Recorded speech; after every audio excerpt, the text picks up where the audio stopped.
Assalamualaikum warahmatullahi taala wabarakatuh. Jumpa lagi di channel kesayangan kita.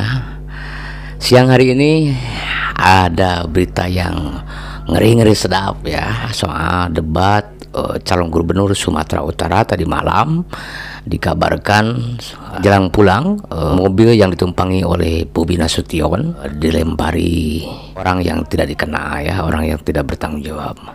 Lantas kemudian berita pun menyeruak dan dimuat oleh berbagai media termasuk CNN Indonesia. Ini barang kita bahas soal debat Sumatera Utara periode 2024-2029. Menarik sahabat AS kalau kita melihat bagaimana persaingan dan dua kandidat calon ini dalam segmen tanya jawab, saling adu argumentasi dan saling serang, gimana lantas kedua pasangan calon tersebut memberikan clue dan pertanyaan-pertanyaan serta ya sedikit satir melihat kalimatnya. Akhirnya momen tersebut pun betul-betul panas. Kalau kita melihat sedikit perdebatan semalam, bagaimana Edi Rahmayadi, pasangan calon gubernur urut nomor 2 ini menyentil Blok Medan, dan Bobi Nasution pun menantang untuk silahkan kalau berani laporkan, kalau betul-betul bisa membuktikan. Sekiranya argumentasi tersebut dan narasi tersebut menjadi bahan perbincangan di publik hari ini, termasuk berita yang mau saya sampaikan dari channel Indonesia. Nah, ini ya soal panas debat kedua Pilgub Sumatera Utara. Menarik kita bahas. Baik, coba kita akan lihat referensinya ya, sobat-sobat AS Channel. Ini berita terbaru dari channel Indonesia. Ada tulisan atau kabar yang berjudul "Tensi panas Bobi PS Edi bikin panggung debat mendidih". Sobat AS Channel, saya akan coba bacakan dulu ya. Jakarta, CNN Indonesia, Bobi Nasution dan Edi Rahmayadi terlibat debat panas pada gelaran debat kedua Pilgub Sumatera Utara 2024 di Medan Rabu malam. Tadi malam sobat ya. Keduanya saling sindir mengenai kebijakan. Bobi yang merupakan menantu ex Presiden Joko Widodo itu menyindir program-program Edi dalam 5 tahun kepemimpinannya. Edi juga menyindir Bobi soal dugaan keterlibatan di proyek tambang. Berikut beberapa poin debat panas Bobi Nasution dan Edi Rahmayadi di debat Pilgub Sumatera Utara. Nah ini ya, ada tulisan Blok Medan. Edi bertanya kepada Bobi soal pengelolaan tambang di Sumatera Utara yang selama ini dianggap telah merusak hutan hingga sungai. Bobi pun menjawab dengan sindiran banyak tambang ilegal yang seharusnya menjadi tanggung jawab Pemprov. Mungkin banyak juga tambang ilegal di Sumatera Utara dan dibiarkan sama Provinsi Sumut. Ini yang saya ketahui, ucap Bobi.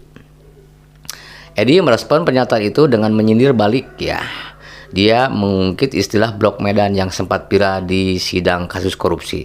Istilah itu merujuk pada keterlibatan Bobi dalam pertambangan.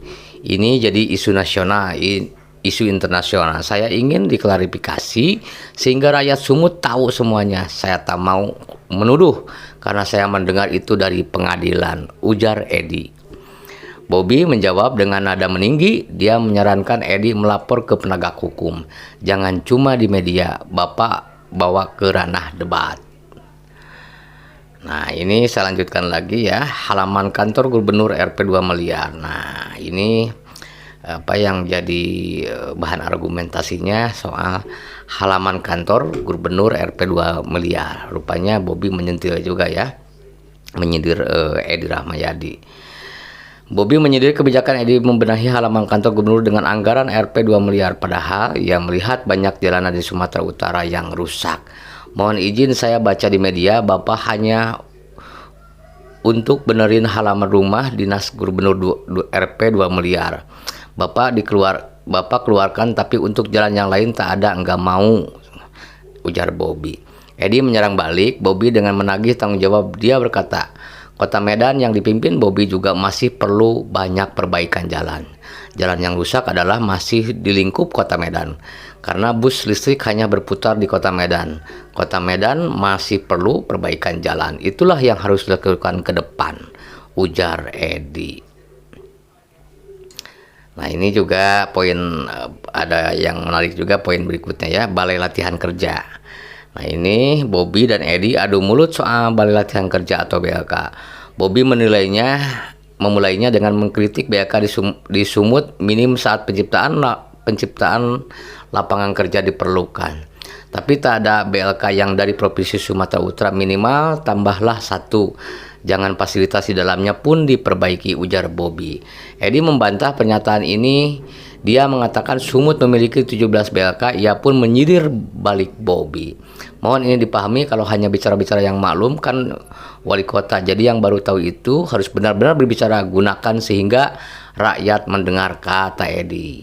Bobi menjawab lagi, setahu kami memang BLK baru ada di Siantar. Kalau 3 lagi yang ada, 17 tadi. Tapi di Medan bukan, ya Pak, itu balai besar ini perbincangannya atau perdebatannya begitu ya, sobat-sobat AS-Channel.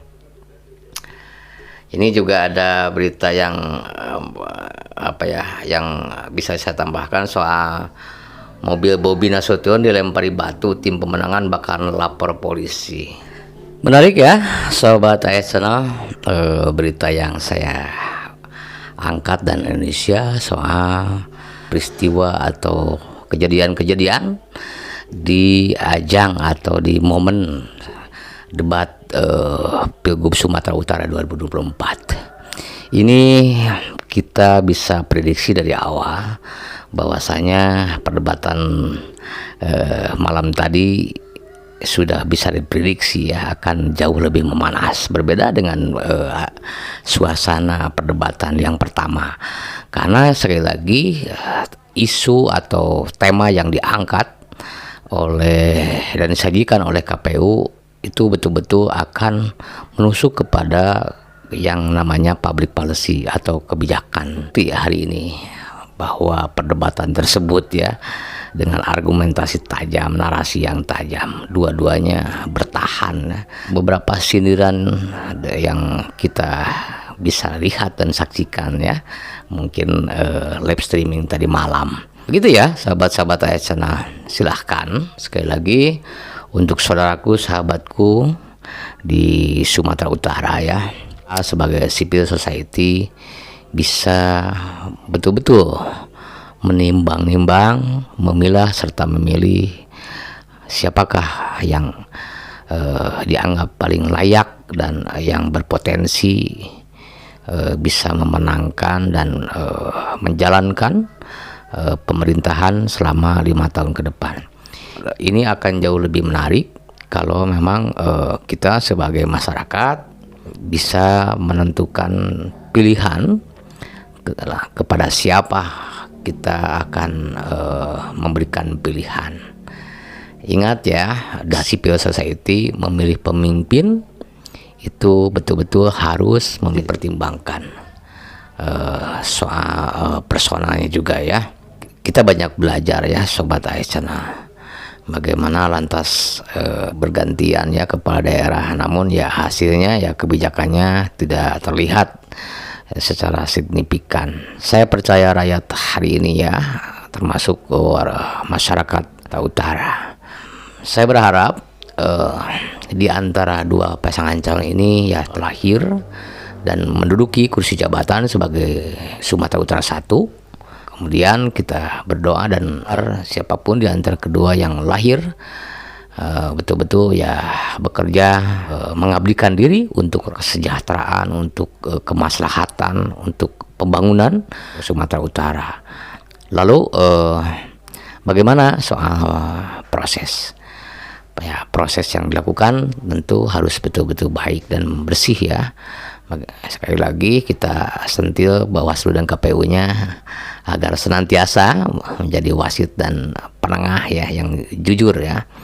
Bagaimana statement Edi Rahmayadi di episode awal menggerakkan jajarannya atau kader-kader dari PDIP agar turut serta dan mengontrol karena tercium adanya dugaan-dugaan kecurangan. Nah, ini harus kita waspadai ya. Bagaimanapun yang namanya bentuk kecurangan, penyalahgunaan itu ya melanggar aturan serta tatanan demokrasi kita dan tentu undang-undang kepemiluan. Fokus dan concern menyoroti pelaksanaan atau proses pelaksanaan pilkada nanti ya, agar terlahir pemimpin yang betul-betul hasil dari proses yang baik ya, legitimasi juga ya. Bagaimana lantas kemudian kita menginginkan pemimpin yang bersih, pemimpin yang berintegritas, tetapi seleksinya ya tidak sehat, tidak baik dan tidak tercipta kompetisi yang fair, ya tentu jangan berharap ya kita mendapat pemimpin yang baik. Itu yang harus kita hindari dan kita harus underline ya, harus garis bawahi. Begitu penting ya lahir pemimpin, tetapi ada yang lebih penting yaitu bagaimana proses pelaksanaan. Jadi prosesnya yang paling penting, dan kita berharap kepada pemimpin yang pilih tentu akan bekerja untuk dan mengabdikan diri untuk masyarakat Sumatera Utara. Begitu ya sahabat-sahabat Asyana. Sekali lagi untuk saudaraku, ada breaking news ya barusan. Innalillahi wa inna ilaihi rajiun ya untuk saudaraku di NTT ya, erupsi katanya Gunung Lewotobi. Mudah-mudahan saudaraku yang di NTT ya, mudah-mudahan dilindungi Allah Subhanahu wa taala, jangan sampai ada korban jiwa ya, karena ini proses alami ya, proses natural, bencana alam ya. Kita sebagai manusia tidak menghindari itu, karena itu adalah bagian dari kuasa Allah Subhanahu wa taala. Tapi buat saudaraku, mudah-mudahan sekali lagi tidak ada korban jiwa ya. Ini yang paling penting sobat. Begitu dulu ya berita yang mau saya sampaikan siang hari ini soal asnya debat Sumatera Utara tadi malam. Mudah-mudahan apa yang saya sampaikan dan dari channel Indonesia dan menambah wawasan serta informasi tentunya menjadi referensi dan preferensi deh dari Asyana. Ya gitu terus, dan terima kasih yang masih terus support ya di channel ini. Mudah-mudahan mendapat hikmah dan pembelajaran dari channel ini, dan sekali lagi di akhir kata wabillahi taufiq wa hidayah, wassalamualaikum warahmatullahi wabarakatuh.